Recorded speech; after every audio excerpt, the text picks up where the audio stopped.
السلام علیکم دوستو، ہمارے چینل کو ضرور سبسکرائب کریں۔ ہمارا مقصد صرف لوگوں کی اصلاح کرنا ہے۔ السلام علیکم ورحمۃ اللہ وبرکاتہ۔ حضرات، میں نے اپنی پچھلی ویڈیو میں بتایا تھا کہ وہ 7 باتیں جن کے ذریعے ہمیں پتہ لگ جاتا ہے کہ اللہ تعالیٰ کا خوف ہمارے سینوں میں ہے یا نہیں۔ آئیے مختصراً وہ 7 باتیں جو ہے میں آپ تک پہنچا دوں، آپ سماعت کر لیں۔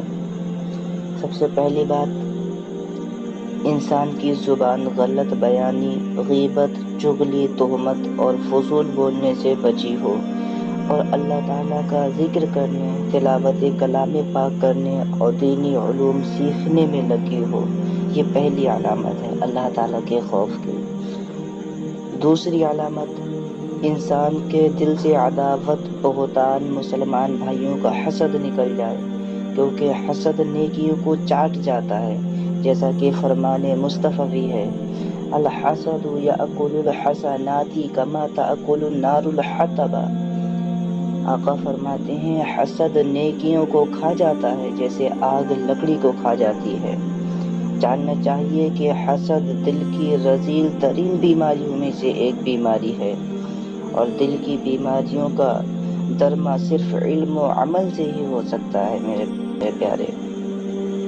تیسری علامت اللہ کے خوف کی یہ ہے کہ بندے کی نظر حرام کھانے پینے سے اور حرام لباس وغیرہ سے محفوظ رہے، اور دنیا کی طرف لالچ کی نظر سے نہ دیکھے، بلکہ صرف عبرت پکڑنے کے لیے اس کی طرف دیکھے، اور حرام پر تو کبھی اس کی نگاہ بھی نہ پڑے، جیسا کہ نبی کریم صلی اللہ علیہ وسلم نے فرمایا، جس نے اپنی آنکھ حرام سے بھری اللہ تعالیٰ روز قیامت اس کو آگ سے بھر دے گا۔ اللہ اکبر میرے پیارے۔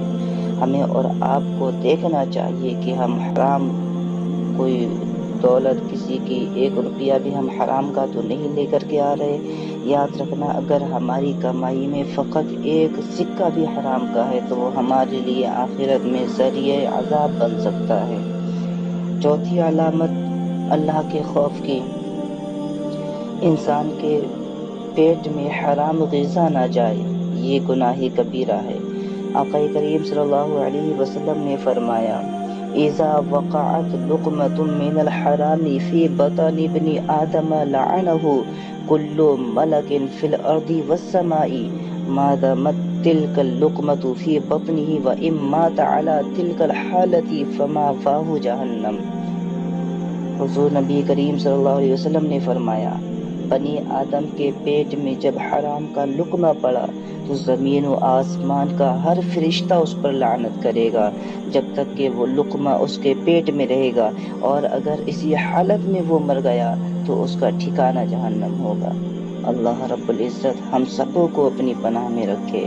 آئیے 5ویں علامت بھی میں آپ تک پہنچا دوں اللہ کے خوف کی، جانب حرام دست دراز نہ کرے، یعنی حرام کی طرف ہاتھ نہ بڑھائے، بلکہ حتی المقدور اس کا ہاتھ اطاعت الہی کی طرف بڑھے۔ حضرت کعب بن احبار رضی اللہ تعالی عنہ سے روایت ہے کہ اللہ تعالیٰ نے سبز موتی کا محل پیدا فرمایا، اس میں 70,000 گھر ہیں اور ہر گھر میں 70,000 کمرے ہیں، اس میں وہی داخل ہوگا جس کے سامنے حرام پیش کیا جائے اور وہ صرف خوف الہی کی وجہ سے اس حرام کو چھوڑ دے، تو وہ محل اس شخص کے لیے اللہ رب العزت نے تیار کیا ہے۔ 6ٹھی علامت اللہ کے خوف کی، انسان کا قدم اللہ تعالیٰ کی نافرمانی میں نہ چلے بلکہ صرف اس کی اطاعت و خوشنودی میں رہے، عالموں اور نیکیوں کی طرف حرکت کرے، برائیوں سے بچتا رہے، یہ بھی اللہ کے خوف کی علامت ہے۔ 7ویں اور آخری علامت جو ہے اللہ کے خوف کی، جس کے ذریعے ہمیں پتہ لگتا ہے کہ ہمارے سینوں میں اللہ کا خوف ہے یا نہیں، وہ ملاحظہ کر لیں، عبادت و مجاہدہ۔ انسان کو چاہیے کہ خالص اللہ تعالیٰ کے لیے عبادت کرے، ریاکاری و منافقت سے بچتا رہے۔ اگر ایسا کیا تو یہ ان لوگوں میں شامل ہو گیا جن کے متعلق ارشاد خداوندی ہے وَالْآخِرَةُ عِنْدَ رَبِّكَ لِلْمُتَّقِينَ، اور تیرے رب کے نزدیک آخرت ڈرنے والوں کے لیے ہے۔ تو میرے پیارے، اب ہمیں دیکھنا ہوگا کہ ہمارے سیروں میں اللہ کا کتنا خوف ہے یا نہیں۔ دوسری آیت میں یوں ارشاد فرمایا ان المتقین فی مقام امین، بے شک متقی امن والے مقام میں ہوں گے۔ دونوں کی یہاں پر کیفیت بیان کی جا رہی ہے، دونوں آیتوں میں کیفیت بیان کی جا رہی ہے۔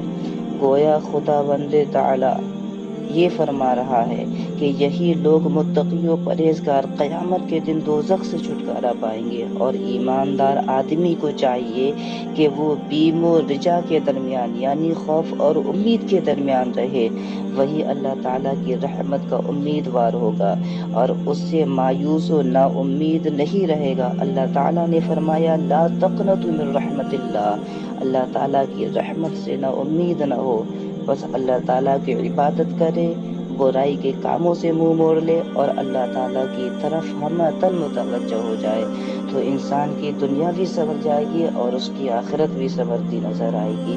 اللہ رب العزت ہم سب کو صحیح عمل کی توفیق عطا فرمائے۔ فقط وسلم۔